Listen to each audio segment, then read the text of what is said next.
All right, welcome to the Buddhist Podcast. Today we're going to talk about silence, we're going to talk about mindfulness, and mistakes, of which I have definitely made plenty of. But of all my mistakes, sitting quietly was never one. So what's the relationship between silence and mistakes? Well, there's two dimensions of this that I want to get into today. One of them has to do with kind of the interpersonal relationship, the conversations that we have with people every day. And the other dimension is the conversations that you have within yourself every day and how silence can really improve both of those things. So we'll start with, let's see. Let's start with the internal dialogue and how silence can impact that. So, every single day, every single person on the planet wakes up and starts thinking. You hear that dialogue running through. I've got to go to work today. I've got to go to the gym today. I've got to pay my bills today. Social media. Let me check my email. Let me check Facebook. Let me check Instagram. The list goes on for literally ever. And most people, we don't really think about it very much. It's hard to be consciously aware all the time of all the inner dialogue. Chitra, mental chatter. Thank you, Hinduism, for that one. The problem with that is when you have all of that mental chatter all the time, that doesn't really leave room for other things like, patience, understanding, empathy, compassion, joy, for that matter. People spend their times in a reactive state. We react to our alarm clocks in the morning. We react to whether or not our clothes are, we can emotionally feel, let me think about that.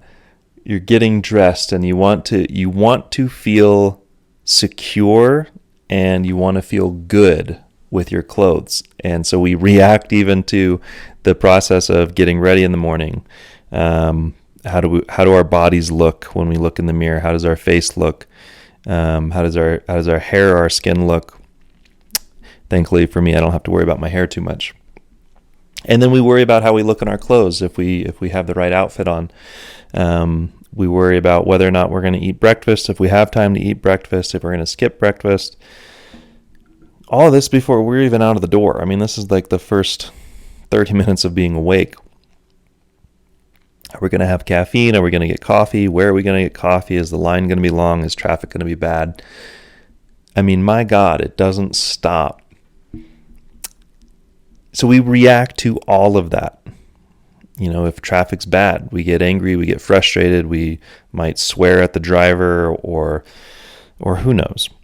But the point is that we react to almost every circumstance that we find ourselves in. And we react because we are not conscious of really what is going on.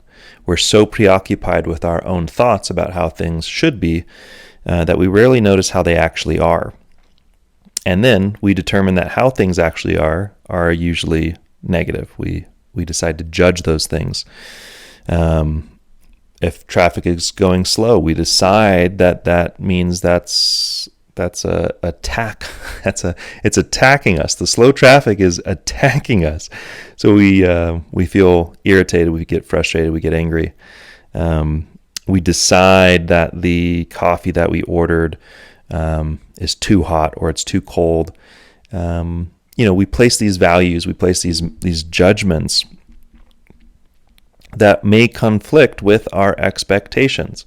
But the expectations are also just stories that we've been telling ourselves, again, since the moment that we woke up. So, how does silence impact this?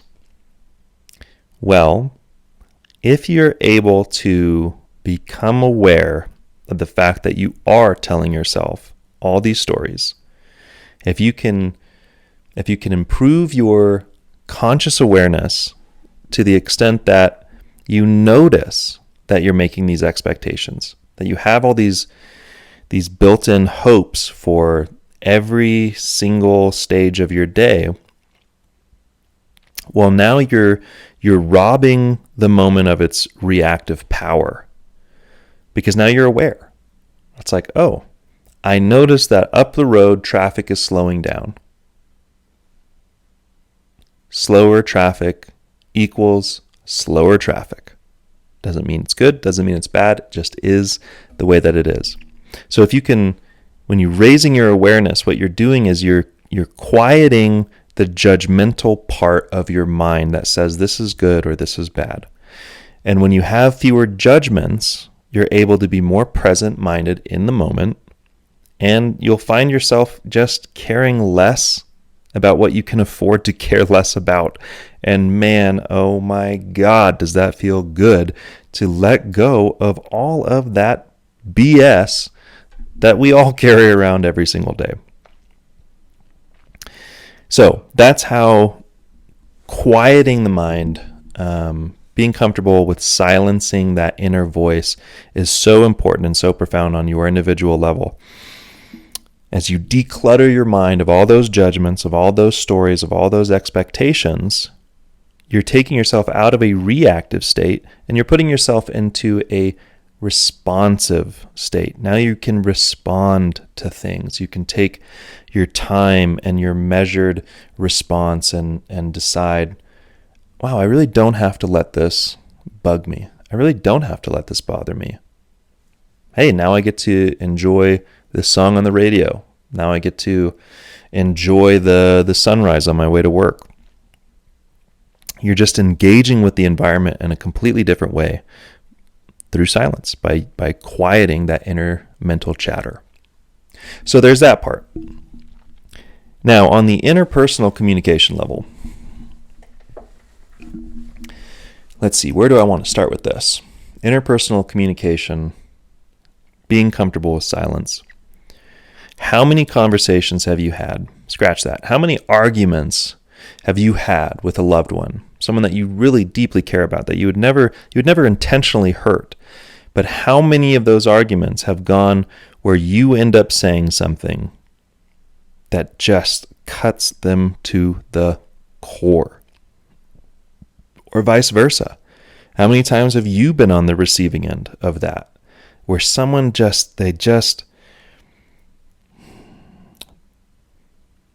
they want to hurt your feelings because of what? They're losing an argument. They're losing a debate. They realize that they were wrong and they're embarrassed, and so it's better to hurt you than it is to just admit that they were wrong.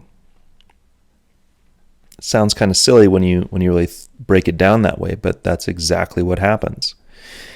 And that happens because, again, when you can't silence that internal dialogue, those internal stressors, they all build up and they've got to get unleashed somehow. And it's usually in the most inappropriate and inopportune moments. So the better that you get at silencing your own kind of internal dialogue and judgments, things of that nature, the better you are at communicating with people outside of yourself.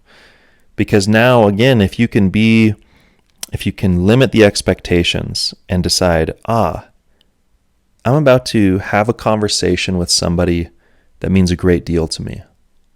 I'm about to enter a conversation that is going to be uncomfortable, but uncomfortable doesn't mean threatening. Uncomfortable doesn't mean that they are the enemy, and it doesn't mean that I am the enemy. This is someone that I deeply care about, and I am deeply invested in understanding what they're telling me.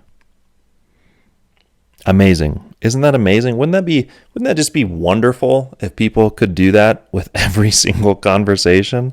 Actually understand that the person that they're communicating with is a human being, and not an object of threat.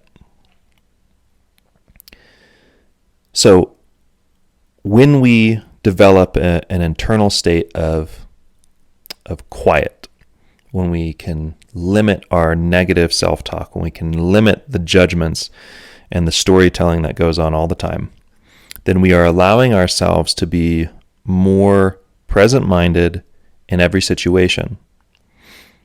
That includes with other people. When we can be present with someone else, when we can recognize them as a person who has thoughts, who has feelings, who has fears, just like us, then we can actually engage in a meaningful dialogue. Then maybe when we start to feel offended, we don't react to being offended. Maybe we can actually hear them, remain quiet, and assess the information that we were just given. Because if the other person truly is hurling insults at you, then you're already out of the conversation. It's not happening anymore.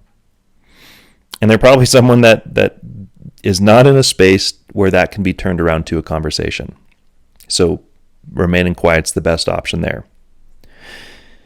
On the other hand, if you're able to do that and realize, wow, that what they said just now has offended me,